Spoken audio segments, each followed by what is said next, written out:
Olá, meus amigos, eu sou Antônio Paulo Guilhem, professor de Direito. Estamos aqui então para a nossa primeira aula de Direito Constitucional. Nós estudaremos então, de forma ampla, o direito constitucional, como ele se deu no decorrer da história de vários países, sempre buscando fazer então um paralelo com a nossa Constituição Federal, que foi promulgada em 1988, e analisando também outras constituições anteriores. O nosso estudo é baseado principalmente no livro de Direito Constitucional do professor Pedro Lenza e é também utilizando assim alguns outros autores renomados na disciplina. Então nós iniciamos hoje com o tema alocação do direito constitucional, onde que se encontra, onde está localizado então o direito constitucional. No Brasil existem dois grandes ramos do direito, o direito público e o direito privado.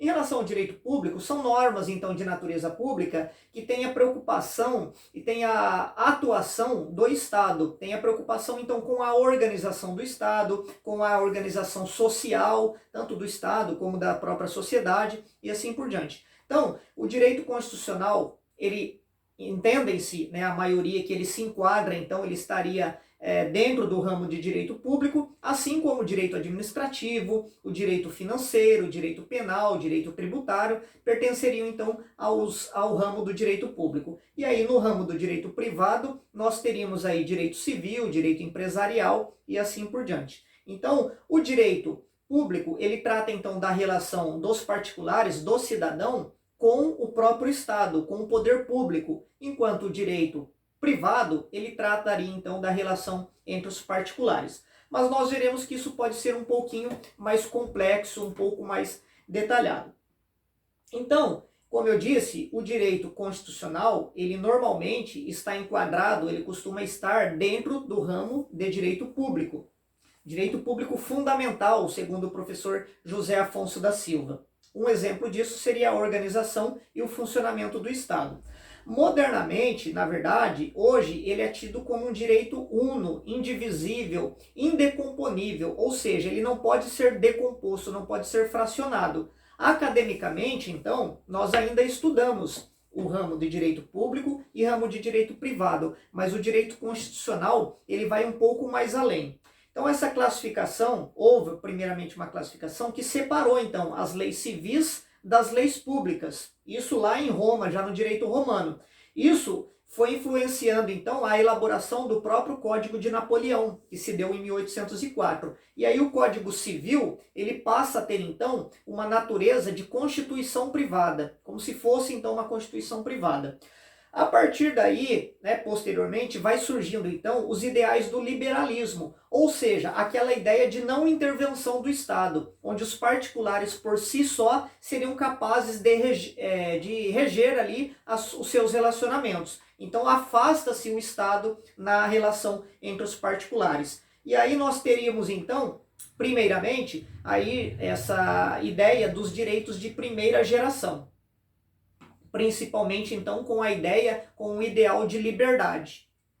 No segundo momento, com a evolução do Estado, o Estado ele passa então de liberal para um Estado social de direito, reconhecendo então alguns direitos sociais, dentre eles direito ao trabalho, direito previdenciário e assim por diante. E aí o Estado então passa a ser um Estado prestacionista. O Estado vai auxiliar então os seus cidadãos em realizar uma justiça distributiva. E aí nós temos os chamados direitos de segunda geração ou segunda dimensão.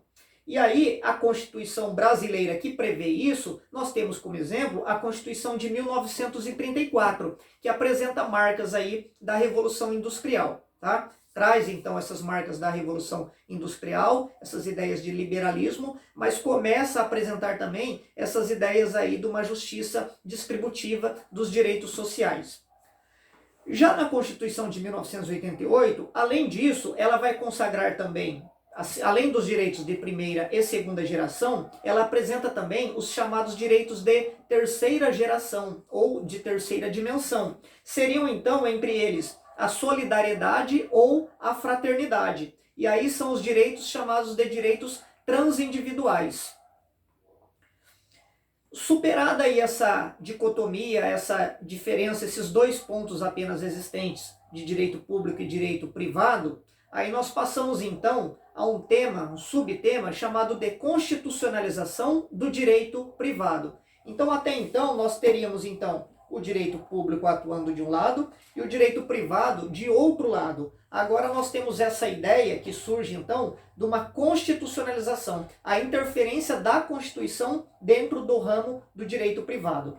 Então vejam, com as transformações do Estado, de um Estado autoritário, absolutista, desse Estado passando então para um Estado liberal, sem a intervenção do Estado, e posteriormente de um Estado liberal para um Estado social, com essas transformações, atualmente nós temos um chamado Estado pós-social de direito, onde o direito constitucional ele vai então interferindo constantemente, cada vez mais no ramo do direito privado.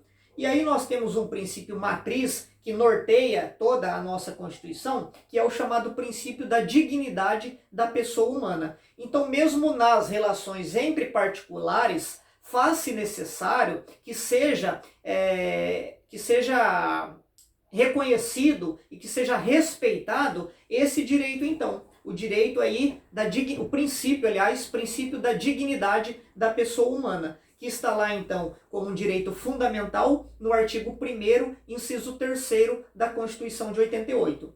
Então, a aplicação, ela se dá de forma direta, aplicação direta dos direitos fundamentais em todas as relações privadas. É chamada, então, de eficácia horizontal dos direitos fundamentais. Se aplica, então, em todas as relações. E aí, com isso, vão surgindo vários microsistemas, com o intuito, então, de favorecer a aplicação da Constituição nas relações privadas. Nós temos como exemplo disso o Código de Defesa do Consumidor, nós temos a Lei das Locações, nós temos o ECA, o Estatuto da Criança e do Adolescente, nós temos o Estatuto do Idoso, temos a Lei de Alimentos e assim por diante. Vários microsistemas que vão surgindo, sempre fundamentados na nossa Constituição, que é a lei maior do nosso país. Então o correto não seria mais hoje falarmos de ramos do direito, mas sim um escalonamento verticalizado e hierárquico das normas, onde a Constituição ela seria uma norma, uma lei de validade, aquela maior que dá validade às demais normas. Ela, como diz, né, na teoria de Hans Kelsen, ela está no topo da pirâmide. É a norma que está acima das demais, dando validade às outras normas. Então seria isso em relação à alocação do direito constitucional, onde se encontra na atualidade o direito constitucional. Nós ficamos por aqui. Na próxima aula nós veremos então o segundo tema, que seria o constitucionalismo. O que vem a ser isso, esse termo constitucionalismo.